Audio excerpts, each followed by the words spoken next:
वही साग जिसकी खुशबू आते ही नानी के आंगन, दादी के हाथों और माँ के प्यार की यादें ताज़ा हो जाती हैं। जी हाँ, बिल्कुल याद है ना, जब नानी अपने हाथों से साग बनाती थी, देसी घी की खुशबू सारे घर में फैल जाती थी। दादी कहती थी कि बेटा, साग सिर्फ खाना नहीं, ये एक मोहब्बत का जायका है। और माँ तो वो हमेशा दिल से पकाती थी ताकि हम एक नवाला खाएं तो सारी थकान उतर जाए। आज हम वही जायका वापस लाने वाले हैं, साग वही अंदाज में, प्यार, खुशबू और यादों के साथ। आखिर तक वीडियो को ज़रूर देखिएगा, क्योंकि ये साग सिर्फ पकवान नहीं, जज्बात की कहानी है। यहाँ हमने साग लिया है तकरीबन 3.5 किलो, और पालक है 1 किलो, और एक गुट्टी हमारे पास मेथी की है। इसके भी हम यहाँ से पत्ता तोड़ेंगे, मेथी का भी, इसको खोल कर। और पालक का भी जो हमने पत्ता लेना है, सिर्फ ये तोड़ना है। तो इस तरह हम इसकी तमाम कटिंग करेंगे, मेथी और पालक की। और यहाँ साग का मैं आपको बता दूँ, 3.5 किलो से भी ज़्यादा इसका वज़न है, लेकिन इसमें जो जायका और अच्छे से गल जाने वाला कौन सा है, इसकी पहचान किसी किसी को होती है, हर किसी को नहीं होती। अब ये देखें, जहाँ तक ये नहीं टूट रहा मैं इसको नहीं तोड़ रही। ये देखें, इसको कहते हैं यहाँ से लेके यहाँ तक, ये एक किस्म का, मेरे लिए, मैं अपनी बात कर रही हूँ, सबका अपना अपना तरीका है पकाने का। लेकिन जब जायका में वो खारापन आता है और घंटों पकाना पड़ता है, घंटों पकाना पड़ता है, तब भी इसका ये जो अंदर का धागा, जो इसका रेशा है ना, ये देखें, ये नहीं गलता। ये देखें, ये पक्का होता है।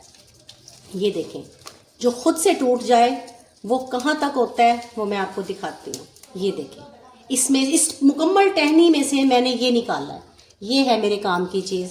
इसी तरह बहुत ज़्यादा वक्त लगता है, साग गलता नहीं है, साग घुलता नहीं है, क्योंकि हमें पत्ते की पहचान नहीं होती कि कहाँ से हमने इसको तोड़ना है, कहाँ से हमने बनाना है। ढेरों साग हम लेकर आते हैं, और यकीन माने उसमें से हम कटिंग करके जो निकालते हैं ना, वो इतना सा ही निकलता है। वही फ़ौरन से गल भी जाता है और बेहतरीन उसका जायका होता है। ऐसा जायका जो एक बार मुंह को छू लेना, वो हाथ ना रुकता है और ना हटता है। तो उसी तरह इसकी पहचान है। ये देखें, ये पक्का है। ये जो फ़ौरन से टूट जाए ना, सिर्फ ये देखें, ये फ़ौरन से टूट गया, बाकी नहीं टूटे। ये देखें, आप खुद देखें, इसकी पहचान करें कि पक्का जो पत्ता होता है उसमें ये रेशा और धागा होता है। कुछ जगह पे ऐसे होता है कि इसको ना ऐसे छील लेते हैं, डंठल को इसकी ये उतार लेते हैं, फिर भी जो जायका है अंदर से, ये देखें, ये है तो पक्का ना ये गलेगा, ना इसका जायका आएगा। तो जो साग जायकेदार नहीं बनते, उसका ये राज है कि पत्ते का पता नहीं होता और हम उसकी कटिंग करके उसको पका लेते हैं। जो साग जायकेदार बनते हैं, लजीज बनते हैं, जिनकी खुशबुएं मोहल्लों में फैलती हैं, वो ये साग होते हैं। ये देखें, माशाल्लाह, इस अपने आप ये खुद ब खुद ही कटिंग हो रही है अब इसकी। ये देखें, इतना बारीक हमने इसको कटिंग करना है।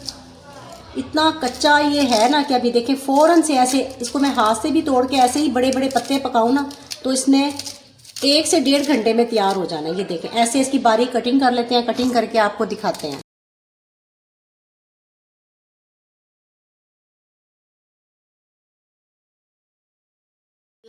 रहीम, अस्सलाम वालेकुम मेरी प्यारी फैमिली, कैसे हो आप सब? उम्मीद है कि सब खैरियत से होंगे। मैं हूँ आपकी शगुफ्ता और आप देख रहे हैं शगुफ्ता के जायकों का सफ़र। आज हम हर ज़ुबान का जायका और सर्दियों की सौगात, आज हम बना रहे हैं साग। साग को हमने 3.5 किलो था, उससे भी बल्कि ज़्यादा था, तो उसमें से हमने जो कच्चा कच्चा पत्ता था, मैंने आपको दिखाया भी है, वो हमने इसमें से कटिंग कर लिया है। यहाँ मेथी की भी कटिंग कर ली है और पालक की भी। पालक हमारी 2 किलो थी, कटने के बाद तकरीबन ये 1 किलो रह गई है। इनको हमने 4 से 5 पानी में अच्छे से धो लिया। और सबसे पहले हमने अब क्या करना है, ये देखें जी, इधर आए, पानी हमने रखा हुआ है गर्म करने के लिए। उसी पानी में मैं ये साग डाल रही हूँ। अभी इसमें हमने कोई चीज़ नहीं डालनी, नमक वगैरह कुछ नहीं डालना। अभी मैं मेथी और पालक भी इसके साथ नहीं डालूंगी, क्योंकि इसके एक बॉयल आने पर मैंने इस साग का एक पानी निकालना है, क्योंकि इसमें एक खारापन होता है, जिससे हमारे जो साग का एक जायका होता है वो ख़राब हो जाता है। एक तो हमने मेन सीक्रेट कि हमने बिल्कुल जो कच्चा पत्ता होता है ना, उसकी कटिंग की है। और दूसरा, इसका एक बॉयल आने पे हमने इसका एक पानी निकालना है। वो कब निकालना है, कैसे, वो भी मैं आपको दिखाती हूँ। इसमें एक बॉयल आ जाए फिर मैं आपको दिखाती हूँ। ये देखें, पानी में साग हमने डाल दिया है, सिर्फ साग डालना है और कोई चीज़ नहीं डाली। अब इसको एक बॉयल आने तक इसको पकाते हैं, फिर आपसे मिलते हैं।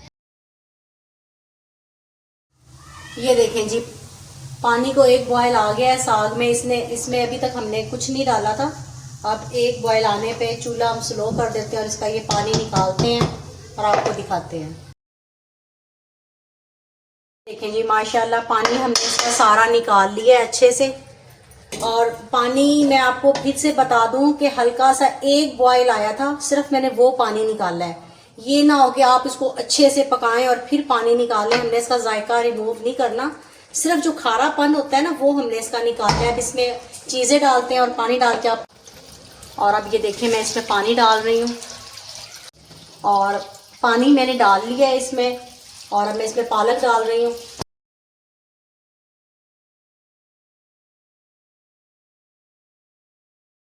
ये देखें जी पालक भी मैंने डाल दिया है और मेथी भी डाल दी है। मेथी और पालक का पानी हमने नहीं निकालना क्योंकि असल जायका इन्हीं चीज़ों से आएगा। सिर्फ साग का पानी निकाला है हमने, वो भी सिर्फ और सिर्फ एक बॉयल आने पे, ज़्यादा पकाने के बाद उसका पानी नहीं निकालना।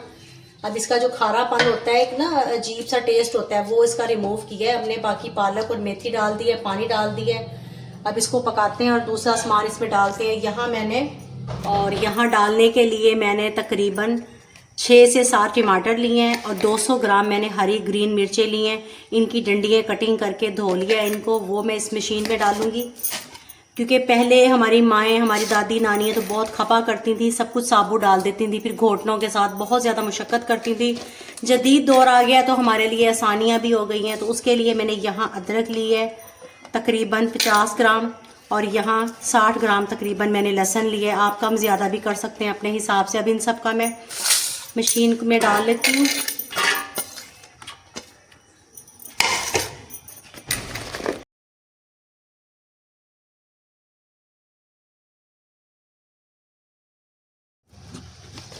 और अब ये देखें हरी मिर्च, टमाटर, अदरक, लहसुन का हमने पेस्ट बना लिया है। वाह खुशबू कितनी अच्छी आ रही है। और ये अब इसमें पेस्ट हम शामिल कर देते हैं। अब इसको पकने देंगे जब तक इसका दिल करेगा, तब तक ये पकता रहेगा। वैसे तो माशाल्लाह बहुत कच्चा है, कच्ची कच्ची टहनियाँ थी, कच्ची कच्ची पॉम्पलें थी, तो इतनी इसमें मेहनत नहीं होगी, लेकिन जितना टाइम लगेगा वो आपके साथ शेयर करते हैं। इसके अलावा मैंने इसके अंदर और कोई चीज़ नहीं डालनी, मसालों में कोई चीज़ मैंने इसमें नहीं डालनी। सिर्फ और सिर्फ मैंने क्या डाला है, अदरक, लहसुन, टमाटर और हरी मिर्चों के साथ। अब ये पकेगा जब तक ये अच्छे से कुक नहीं हो जाता। मिलते हैं जी, तब तक वेट करें आप। ये देखें जी माशाल्लाह तकरीबन मुझे यहाँ 2 से ढाई घंटे लगे हैं। अगर मैं इसको प्रेशर कुकर में बनाती तब इसमें हमें लगना था सिर्फ 25 से 30 मिनट, लेकिन मैंने कुकर में नहीं बनाया, मैंने ऐसे ही बनाया है। तो मुझे 2 से ढाई घंटे लगे हैं इसको गलाने में। और अब यहाँ हम इसको घोटते हैं इस घोटने की मदद से।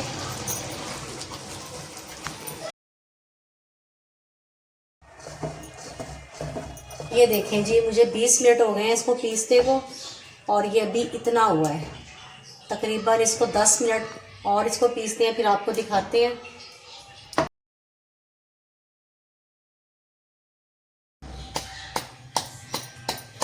ये देखें जी माशाल्लाह 10 मिनट हमने इसको और घोटा है। वैसे तो इसको हम जग में भी कर सकते हैं, मशीनों में भी कर सकते हैं, लेकिन जो हाथ के साथ मज़ा आता है ना, यकीन माने वो किसी चीज़ के साथ नहीं आता। तो अब इसमें हम क्या डालेंगे वो अब आपको दिखाते हैं। बहुत मज़े का कमाल तरीका है ये, यकीन करें इसका आसान बनाने का। जैसे हमने एक बिल्कुल कच्चा पत्ता लिया था और उसका फिर एक बॉयल आने पे हमने उसका फिर पानी निकाला। 2 से ढाई घंटे इसको हमने फिर भी पकाया है और उसके बाद अब इसको हमने घोट लिया है। घोटने में तकरीबन मुझे 20 से 25 मिनट लगे। किसी मशीन को हमने यूज़ नहीं किया। और अब इसको तड़का और इसके साथ क्या करना है वो आपको दिखाते हैं। इसमें आप मक्की का आटा भी डाल सकते हैं, बेसन भी डाल सकते हैं, सिंपल सादा आटा जो घर का होता है गंदम का, वो भी डाल सकते हैं। और ये देखिए 1 चम्मच भर के मैं इसमें नमक अब शामिल कर रही हूँ। पहले मैंने इसमें नमक नहीं डाला था, कम ज़्यादा आप अपने टेस्ट के हिसाब से कर सकते हैं।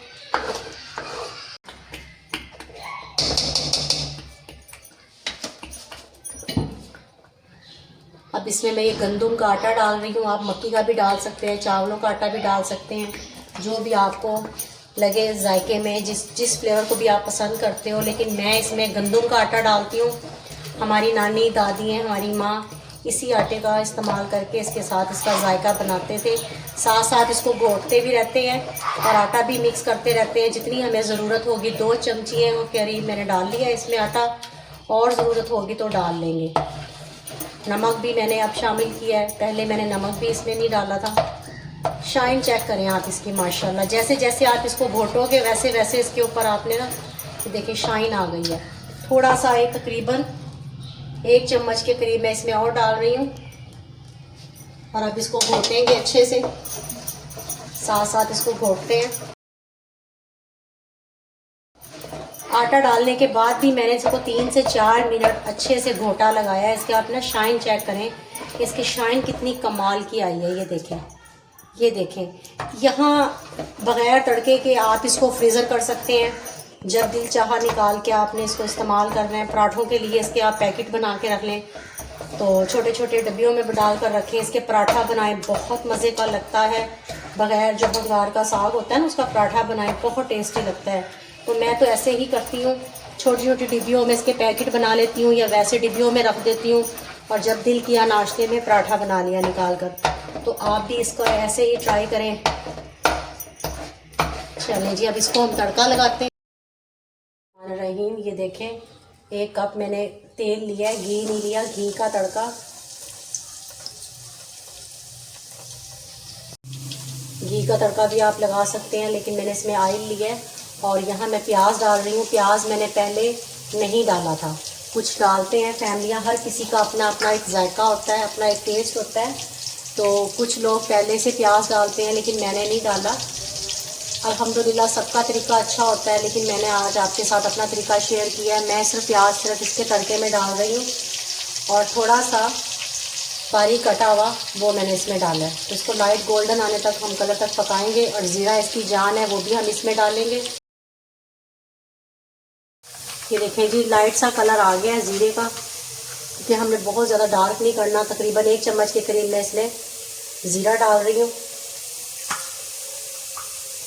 ये छोटी रेड जो गोली मिर्च होती है 6 से 7, वो मैंने इसमें ऐड की है। देखिए लहसुन और ज़ीरे का कलर कितना प्यारा आ गया। मैं इसमें साग डालूंगी।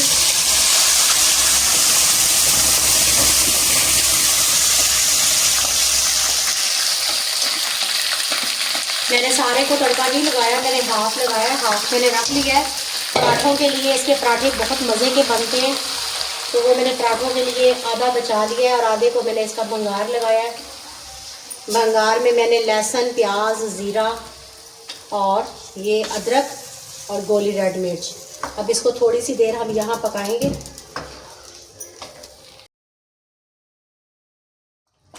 ये देखें जी, माशाअल्लाह अल्हम्दुलिल्लाह, मेरे अल्लाह की शान, उसकी नेमतें और बरकतें, जिसने हमें मज़े मज़े के खानों के साथ नवाजा।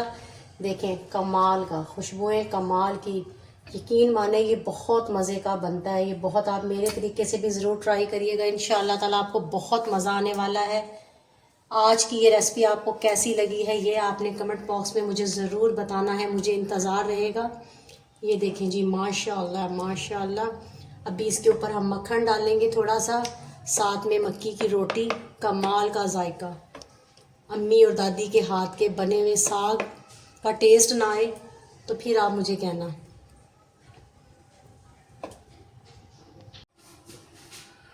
और ऊपर से ये मक्खन, मक्खन का जादू, मक्की की रोटी और मक्खन का टेस्ट, तो क्या ही बात है। ये आज की रेसिपी मेरी प्यारी फैमिली को कैसी लगी है, ये आपने मुझे ज़रूर बताना है। और अभी तक आपने मुझे मेरे चैनल को सब्सक्राइब नहीं किया तो जल्दी से जाएं और चैनल को सब्सक्राइब करें, लाइक करें, कमेंट्स करें। ये प्यारे दोस्तों, आपकी तरफ से मोहब्बत होती है, आपकी तरफ से प्यार और आपकी तरफ से दिया हुआ इनाम होता है। अगली वीडियो तक अपनी शगुफ्ता को दे इजाज़त। दुआओं में याद रखें अपना और अपने प्यारों का ख्याल रखें। अल्लाह हाफिज़।